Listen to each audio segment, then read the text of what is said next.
One of the things I talk about a lot on the Kind Leadership Challenge is the way in which leadership is a team sport. Creating collaboratively is one of the three core skills of kind leadership because all of us need people who can help us get out of our own heads and expand our perspectives. However, there is also such a thing as too many cooks in the kitchen, and too many perspectives can just leave you in a muddle. When a hard decision needs to be made, but you're not sure you're seeing the whole picture, what do? I've had success over the years by identifying a very small set of trusted advisors who I know beyond any doubt have the same goals as me, even, or perhaps especially, if they might have different ideas about how to get there. And today, I'll share a great process to figure out which of your colleagues would be a good addition to your inner circle. Welcome to the Kind Leadership Challenge, the podcast that empowers educational and library leaders to heal their organizations.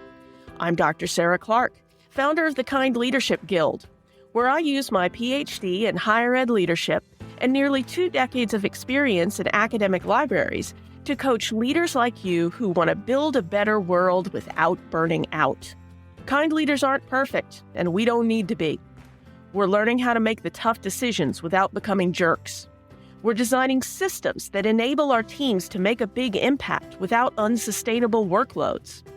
And we've realized that when we stop controlling and start collaborating, even the most ambitious vision can become effortless. It all sounds pretty simple, but that doesn't mean it's easy. So if you're up for a challenge, stick around for the next 10 minutes as I teach you how your school or library can create a resilient, thriving legacy that will strengthen your community long after you're gone. Here's the thing. Leaders, like everyone else I've ever met, are idiots from time to time. We get high on our own visions. We get so excited by a new project that we don't think about whether we have the resources to accomplish it, or we see some process that doesn't seem to make sense and decree it needs to be changed without first determining why things are the way they are. I've learned and shared a few strategies to minimize a leader's odds of making idiotic decisions, but every so often, we're going to roll the dice and they'll all come up as ones. That's why you need a few select people in your life who have both the courage and perspective to tell you you're being an idiot while there's still time to change course. The challenge in finding these people, of course, is that we're leaders. We often have fancy titles, strong personalities, or both. Pretty much my whole life, I've gotten occasional feedback from friends and colleagues that I can be a bit intimidating. As an overthinking geek who podcasts about kind leadership and worries a little too much about smoothing the awkward edges of her personality, I don't totally understand that perception. But in some ways, I kind of do. I'm a very determined soul. When I settle on a vision or goal, I will do whatever it takes to get there. I will argue my point, even if I'm the only person in the room who sees things the way I do. I am also willing to bruise a few egos in service of the greater good. I can't change that about myself, and as a late Gen Xer settling into middle age, I'm not sure I want to change that about myself. So if you're a leader who's nodding your head along with my description of my own leadership personality, you probably know it's hard to find advisors who both understand where you're trying to go and have the strength of personality to recommend course corrections. So here's a 4-step process I found handy in identifying and nurturing my relationships with my trusted advisors. Has a colleague or team member ever said something so provocative and contrary to your ideas that you find yourself seething hours or even days later? Well, I hope you didn't rip their head off in the moment, because that can be an indicator that they told you something you needed to hear. That's an important ability in your advisors. It indicates both that they have a different enough perspective on the situation that they could provide you with useful new information, and also that they have the guts to express that perspective. Maybe they didn't express it in the best way possible, but that can easily be addressed with a bit of practice. Which leads me to the second step of my process for identifying trusted advisors. Can they listen? I've worked with many an ambitious, talented professional over the years who's perhaps a little too invested in the rightness of their perspective to understand the full complexities of the problem at hand. Effective decision-making is a weird tightrope that requires being strongly confident in your own perspective on a challenge while being willing to see that there are other valid ways to understand that challenge. I dig into this a bit more in episode 15 when I talk about the importance of using multiple lenses to understand a leadership challenge. But for our purposes today, you need to see if a prospective advisor can see the value in your lens while also providing you the information they see from their vantage point. Share your perspective on a situation, explain why you disagree, and observe whether they're more interested in understanding or just arguing. If your prospective advisor has passed that test, then it's time to see if they understand the conversational dichotomy I explored in episode 30. Does your advisor understand the difference between providing comfort or solutions? And are they at least basically capable of providing both as the situation requires?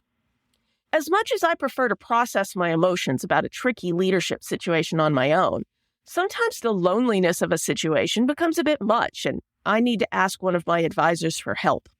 A good advisor will have the necessary empathy to give you the bit of reassurance or commiseration you need to get back on your feet, but also has the inner strength and boundaries needed to give you a firm but friendly kick in the butt and start you moving toward whatever unpleasant thing needs doing.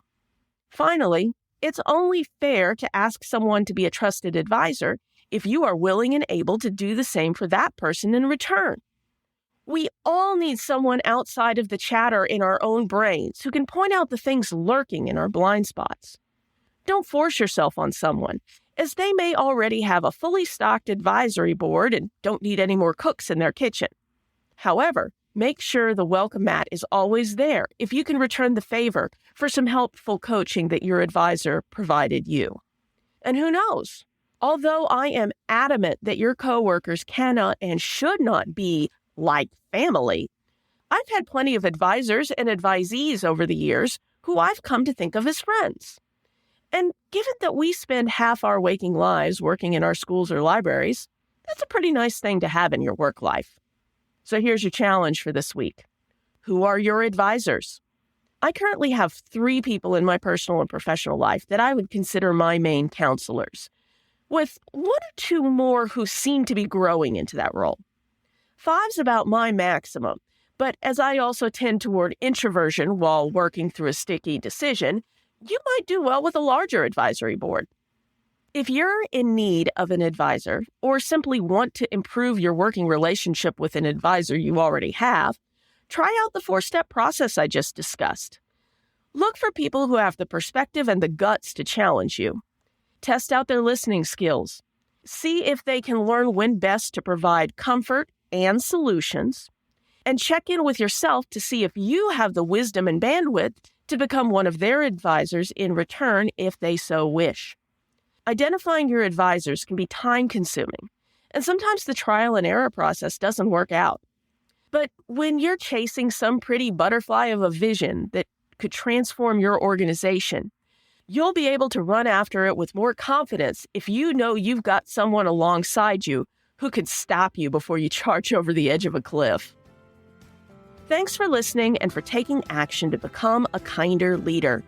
If you found this week's episode insightful, tell your fellow leaders. Never doubt that day by day you're building a better world, even if you can't see it yet. So until next time, stay kind now.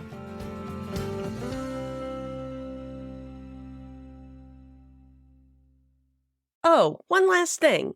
If you're ready to take on this week's challenge but not sure how to start, head over to kindleadershipchallenge.com/next to download the Next Steps checklist.